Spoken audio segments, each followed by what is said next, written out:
The night it all started, the air hung heavy and damp, with a kind of stillness that warns of change. We were 5 days into a 7-day trek through the Bitterroot Range. 5 of us, all seasoned enough to feel confident, but not so experienced that we'd forgotten the edge of fear.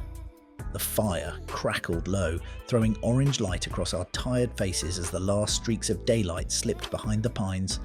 That's when Anna, our medic, and the steadiest hand in the group, doubled over with a strangled gasp. She pressed her hand to her right side, her face going pale, even in the firelight. At first, we thought it might be dehydration or bad food, something simple, but within the hour, the pain sharpened, localizing low and right. She couldn't stand without shaking. The word hung unspoken between us until I finally said it. Appendicitis. The look she gave me confirmed it. She knew. We all did. We were 2 days hard hike from the nearest ranger station, maybe more if the weather turned. We had a satellite communicator, small, old and temperamental, but when I checked the screen, the battery indicator blinked red, maybe 1, possibly 2 short transmissions left in it. We passed it around like a relic, everyone silently weighing what that tiny bit of charge might mean. Maybe she can hold out till morning, Ben suggested, though his tone betrayed doubt. If we send for help too early, they won't know where we'll be by the time they reach us. He wasn't wrong. A helicopter search in this terrain wasn't quick or precise. Or we wait too long, said Clara, voice trembling, and she doesn't make it that far. The fire popped sharply, echoing the tension. Our food supplies were fine, our morale not terrible, but none of that mattered now. Every minute counted, and the clock was running down faster than any of us wanted to admit. I took out the map and spread it across my knee. We're here, I said, tapping the point near Larch Pass. The ranger station's over here. 20 miles as the crow flies. Maybe 15 if we cut through this canyon, but that route's rough. Anna leaned back, breathing shallowly, trying to focus. We can't waste that message, she murmured. It's got to count. Every word. So, we began debating, our voices low and urgent, the forest pressing close. What should we say? Coordinates? Condition? Supplies? Number of people? Terrain? All vital, but we couldn't say it all. Each syllable had weight, each second of battery a choice. And as the fire burned down to embers, the glow fading into the vast dark, we knew this was going to be a long night of hard decisions. By the time the moon rose, cold and pale through the ragged firs, we'd settled into the strange rhythm of crisis, part calm, part panic, held in check by exhaustion. Anna slept fitfully beside the fire, her face slick with sweat despite the chill. Every so often she'd stir and mutter, the pain, dragging her back from whatever shallow rest she could find. Clara stayed close to her, wiping her forehead and checking her pulse like a nurse who'd done this before. The rest of us sat in a circle around the satellite communicator, its tiny screen pulsing weakly. Ben broke the silence first. We start with coordinates, obviously, he said, his voice rough. No point saying anything if they can't find us. Coordinates, yes, I replied, but if we send it now, they'll aim for where we are. We're not staying here forever. If the weather turns, or if we need to move Anna downhill, we'll be gone before they even get the message. Nate, who'd been quiet most of the night, looked up from the map. We could wait until dawn. Get a fix on the valley below. There's a stream crossing, good open ground for a helicopter if they come. He glanced toward Anna. She can last until morning if we keep her warm. That was a dangerous assumption, and we all knew it. Appendicitis doesn't announce how much time it's got left, but it was true that we couldn't risk wasting our one message. Clara spoke softly but firmly. What if she gets worse before then? What if the appendix ruptures in the night? The fire snapped, and no one answered for a long time. In that silence, the forest seemed to breathe. A barred owl called somewhere in the dark, and from the ridge came the whisper of wind stirring pine needles. I finally said, "Then we send it. But we wait as long as we can. Every hour we hold out gives us a better idea of what to tell them." we started crafting the message on paper, each of us scribbling drafts and crossing out words. The challenge was maddening. Too long and we'd run out of power mid-transmission. Too vague and they might send the wrong help, or none fast enough. Ben's first version read, 5 hikers, 1 with suspected appendicitis, need evacuation near Larch Pass. It was simple, but Clara frowned. No coordinates, they'll waste hours searching. Coordinates first, conditions second, Nate said. We add the urgency at the end. We worked through it line by line, debating every word like it was carved into stone. The fire burned low, and our shadows flickered like ghosts across the tents. Outside, the temperature dropped hard, frost whitening the ground. Somewhere deep down, I wondered if we'd ever laugh about this night, or if this message, this single fragile burst of radio, would decide whether Anna lived to see another sunrise.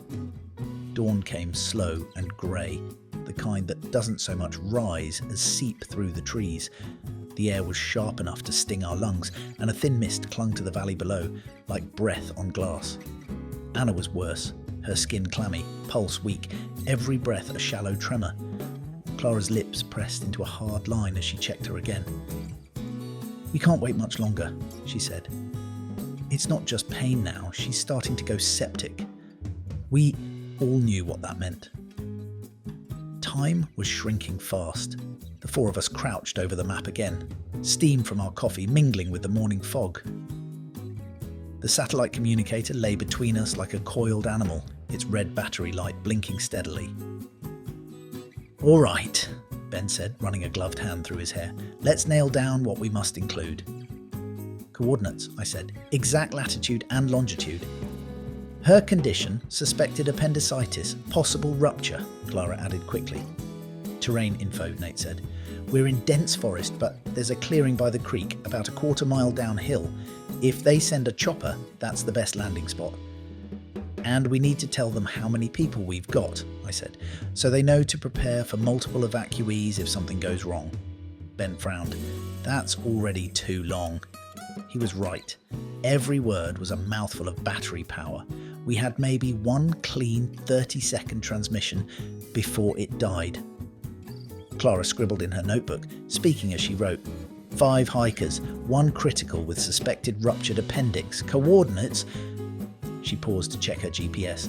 Dense forest, small clearing near creek, 1/4 mile south of camp. Request urgent air evac. We all stared at the sentence. It looked absurdly small for what it meant. Lives packed into a dozen words. Nate nodded slowly. "That'll do. Direct, clear, enough detail to find us." But Ben wasn't satisfied. "If we send that now and they can't reach us by air, what if weather rolls in? What if the message doesn't go through clean?" I looked toward the horizon. Dark clouds were building westward, thick and heavy. A front was moving in fast. "Then this might be our only window," I said quietly. The wind picked up, carrying the metallic scent of rain. We turned back toward camp, where Anna lay, bundled in her sleeping bag, her face pale and still. Her eyes fluttered open as we approached. "You send it," she whispered. "Almost," Clara said softly, squeezing her hand. "We just want to get it right." Anna managed a faint smile. "Then make it count." We gathered around the communicator again. The forest hushed except for the wind. It felt like standing at the edge of something vast and final. One message, one chance, a handful of words against the wilderness. The storm rolled in faster than any of us expected. By noon, the wind was howling through the trees, bending the spruce until their tops swayed like whipcords. The temperature dropped sharply, and a fine mist hardened into sleet. We'd secured camp as best we could, but our small fire sputtered and died, leaving only smoke and the damp hiss of melting ice. Anna's breathing had turned shallow and erratic, and Clara could barely keep her warm with the little heat we could generate. "We have to send it now," Clara said, shouting over the wind. "If the weather gets worse, they won't be able to fly at all." Ben hesitated, his face streaked with rain. "But what if the message cuts out? What if it never gets through?" "Then we'll send a second one," I said, holding up the communicator. "We've got enough charge for one follow-up, barely." I looked down at the small screen, water beading across its plastic. "If we wait, she won't make it through the night." Nate huddled beside me, shielding the device from the wind. "Let's do a test," he said. "We'll power it up, see how long it lasts before dropping signal. That'll tell us how much time we've got for the message." I thumbed the power button. The little screen glowed weakly, a flicker of blue against the grey. For a moment, we watched the loading bar crawl across. Signal 2 bars, then 3. Battery 5%. "All right," I said. "This is it. Clara, read it one last time." She unfolded the damp scrap of paper and read slowly, her voice steady but low. 5 hikers. 1 critical suspected ruptured appendix. Coordinates 46.00912 N, 1142241 W, dense forest. Clearing by creek 1 4 miles south. Urgent air evacuation requested. We all nodded. There was nothing left to improve. No time left to debate. "Send it," Anna whispered from her sleeping bag. So I did. My thumb hovered for only a second before pressing the transmit key. The communicator blinked, the screen showing a faint progress bar. Sending, sending, sending. The seconds dragged on. Then message sent. We stared at it, hardly breathing. "That's it," Ben asked. "That's it," I said quietly. "Now we wait." Nate checked his watch. "We'll give it 6 hours. If no reply, we use the last of the battery to resend at sunset." We took shifts watching over Anna, wrapping her in every scrap of insulation we could find. The forest groaned under the weight of the storm, sleet rattling like pebbles on our tent flies. The sense of helplessness pressed down heavier than the cold. Somewhere above that iron grey sky, we could only hope that our little pulse of words, 13 lines of desperate hope, had found its way to someone who could hear us. Evening came like a slow collapse of colour. The sleet softened into a fine rain mist rising from the trees, as if the whole forest were exhaling after holding its breath. The 5 of us sat in a loose semicircle near what was left of our fire pit, wrapped in ponchos and silence. Every few minutes, someone would glance toward the communicator lying on the map between us, as if staring hard enough might make it blink again. But it stayed dark. Anna drifted in and out of consciousness. Her lips were dry, her skin flushed with fever. Clara kept whispering to her, small, steady words, promises more than reassurances. The rest of us busied our hands, just to stay sane, melting snow for water, checking the ropes, pacing the edge of camp, anything but wait. When Nate finally spoke, his voice was flat. "It's been 6 hours." Looked up. The clouds had lowered, darker and meaner, and the wind was shifting east, back toward the valley. "We try again," I said. My fingers were numb as I picked up the communicator. The battery light flickered weakly, the last ember in a dying fire. Clara crouched beside me. "What do we say this time?" "Same message," Ben said quickly. "Don't waste power." Nate shook his head. "No. Add something about the storm. Visibility, maybe. If they tried to come earlier, they might have turned back." I thought for a moment, thumb hovering over the keypad. "All right, just one line more," I added. "Weather worsening. Storm may obscure location. Please confirm receipt." Then I pressed transmit. The screen pulsed, dim and slow. The rain intensified, drumming against the tents, soaking our boots. My heart pounded with each blink of the status bar. It crawled halfway, paused, then froze. For a full 10 seconds, no one breathed.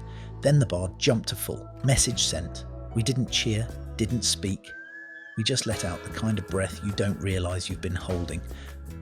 The battery light winked once more and went dark. Night settled in, deep and cold.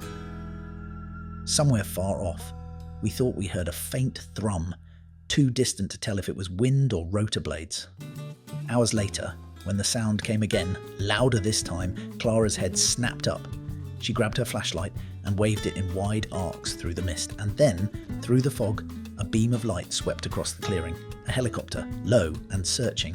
We stumbled to our feet, shouting, waving, laughing through tears. They landed by the creek, just as the rain broke into a downpour. In the glare of their floodlight, everything shimmered. The trees, the tents, even our faces slick with rain and relief. Later, when the storm had passed and the blades had carried Anna away toward the lights of civilization, we stood by the creek in silence. The communicator sat useless in my hand, black screen staring back. Ben finally spoke, voice barely above the rush of the water. "All that arguing," he said. "All that pressure over a few words." "Yeah," I said, watching the dark sky clear to stars. "But the right words matter. Out here, they can mean everything